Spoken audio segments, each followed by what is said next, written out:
Hello all! Welcome to Telugu కథా studio. ఈరోజు మనం 'ఆర్యన్ రాజ్' అనే ఓ యువకుడి కథ తెలుసుకుందాం పదండి. అది ఉదయనగర్ అనే ఒక పెద్ద వాణిజ్య సిటీ. అక్కడ పెద్ద పెద్ద వ్యాపార బంగళాలు, విలాసవంతమైన ఇల్లు, ఇంకా ఖరీదైన హోటళ్ళు ఉంటాయి.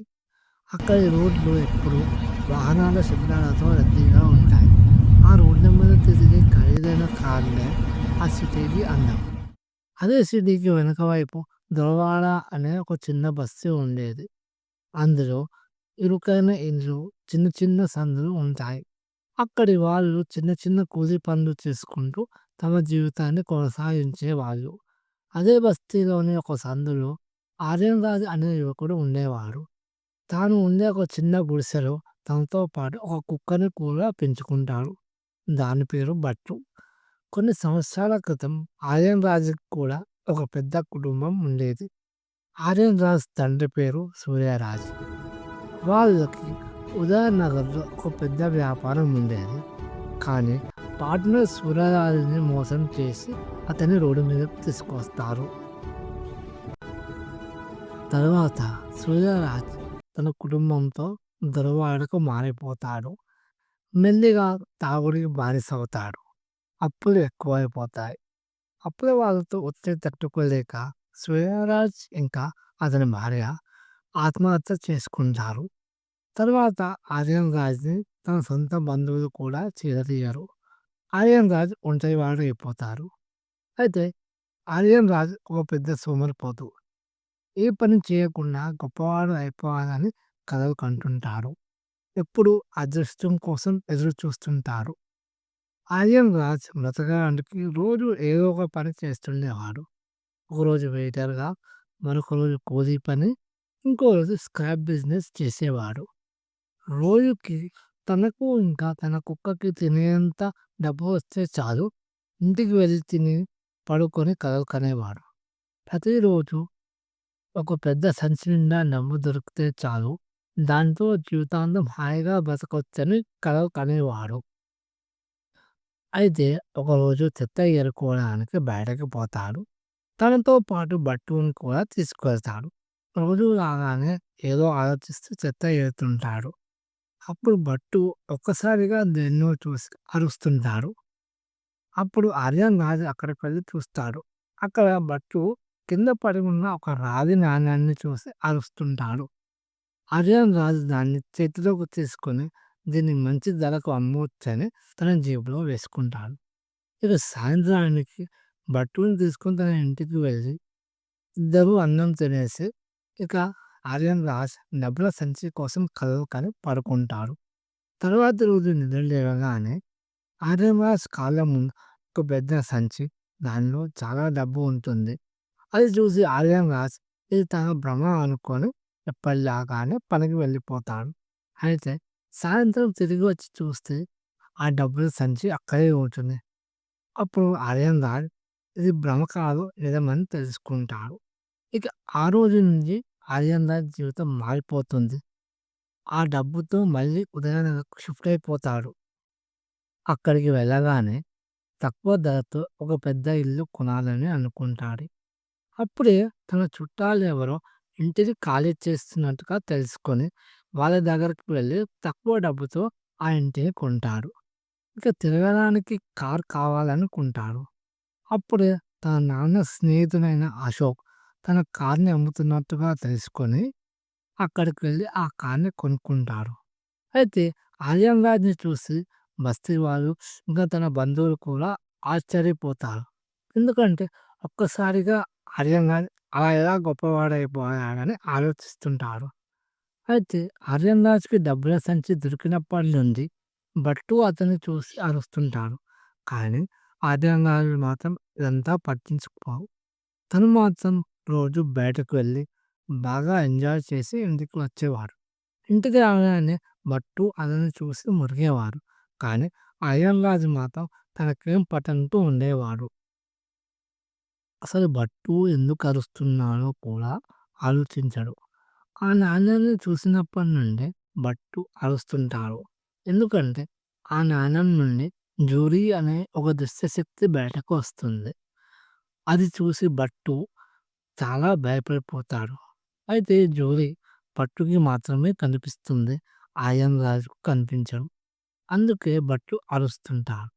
అయితే ఆర్యన్ రాజుని చూసి ఎందుకు అరుస్తాడంటే డబ్బుల సంచి దొరికే ముందు రోజు ఆర్యన్ రాజ్ ఆ నాణ్యాన్ని తన జేబులో పెట్టుకొని అలాగే నిద్రపోతాడు. మధ్యరాత్రి ఆ నాణ్యం నుండి జూలీ బయటకు వచ్చి ఆర్యన్ రాజ్ శరీరంలో కలిసిపోతుంది. అయితే అప్పటి నుండి భట్టుకి ఆర్యన్ రాజ్ లోపల జూలీ కనిపిస్తుంటుంది. అందుకే భట్టు ఆర్యన్ రాజ్‌ని చూసి అరుస్తుంటాడు. ఇక జూలీ విషయానికొస్తే చాలా సంవత్సరాల కిందట తనని ఒక మాంత్రికుడు సృష్టిస్తారు.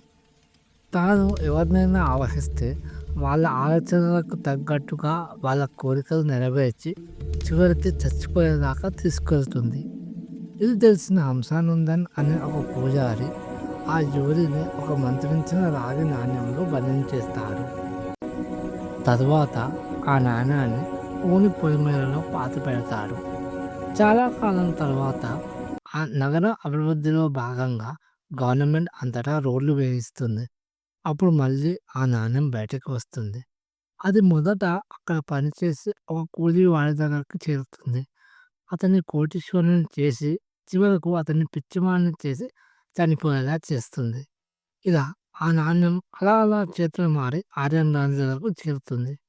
ఆ నాణ్యం ఆర్యన్ రాజు శరీరంలో కలిసిపోయి అతని ఛాతీ మీద ఒక మచ్చలా ఏర్పడుతుంది. కానీ ఆర్యన్ రాజు దాన్ని పట్టించుకోడు. ఎందుకంటే అతడు అనుకున్నవన్నీ జరుగుతున్నాయనే ఆనందంలో ఉంటాడు. ఇలా విలాసాలకు అలవాటు పడ్డ ఆర్యన్ రాజ్ ఒకరోజు సిటీలోని ఫేమస్ సెలబ్రిటీ ఫంక్షన్‌కి వెళ్తాడు. అక్కడికి వాళ్ళ బంధువులు కూడా వస్తారు. ఫంక్షన్ మొదలు కాగానే ఆర్యన్ రాజ్ దగ్గరకు వాళ్ళ చుట్టాలు వచ్చి, "నీకు ఇంత డబ్బు ఎక్కడిది?" అని అడుగుతారు. ఇంకో బంధువు, "ఇంకేముంది ఎక్కడో దొంగతనం చేసుంటారని" అంటాడు. దానికి మరొక బంధువు, "అవును. ఎందుకంటే ఈ సోమరిపోతు ఎప్పుడు కూడా పని చేసింది నేను చూడలేదు" అని చాలా హేళనగా మాట్లాడుతారు. ఆర్యన్ రాజ్‌ని బాగా అవమానిస్తారు. అప్పుడు ఆర్యన్ తన మనసులో చాలా బాధపడి, వాళ్ళు అక్కడికక్కడే చనిపోతే బాగుండు అని అనుకుంటారు.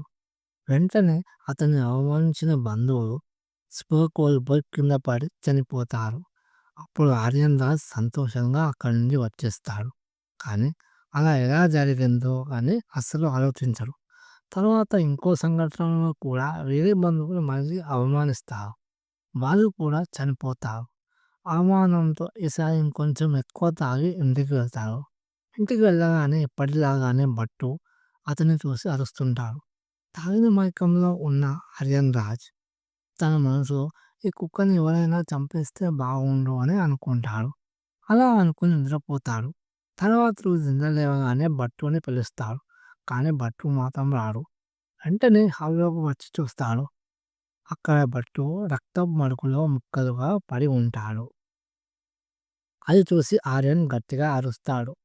ఆ రోజంతా ఏడుస్తూనే ఉంటాడు. తన ఆలోచనలన్నీ స్తంభించిపోతాయి.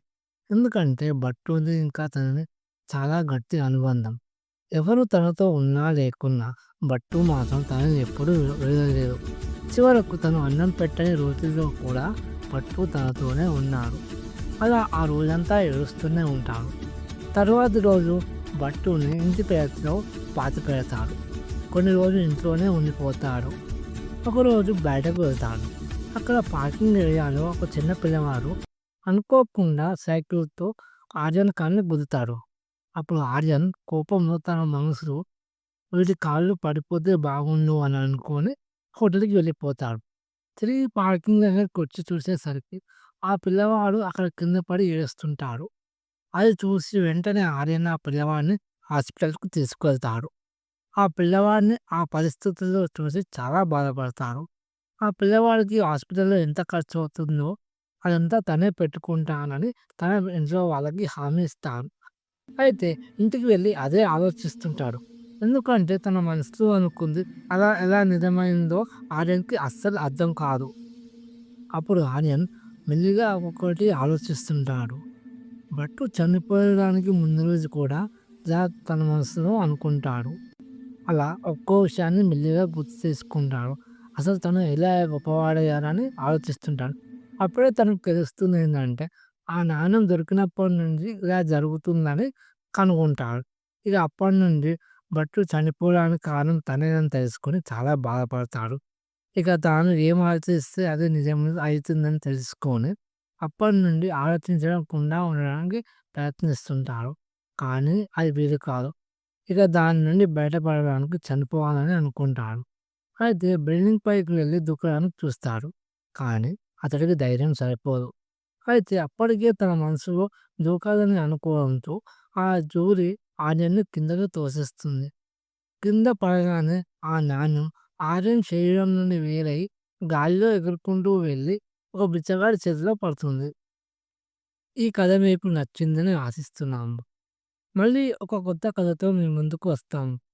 అంతవరకు స్టే ట్యూన్ టు తెలుగు కథా స్టూడియో. బాయ్.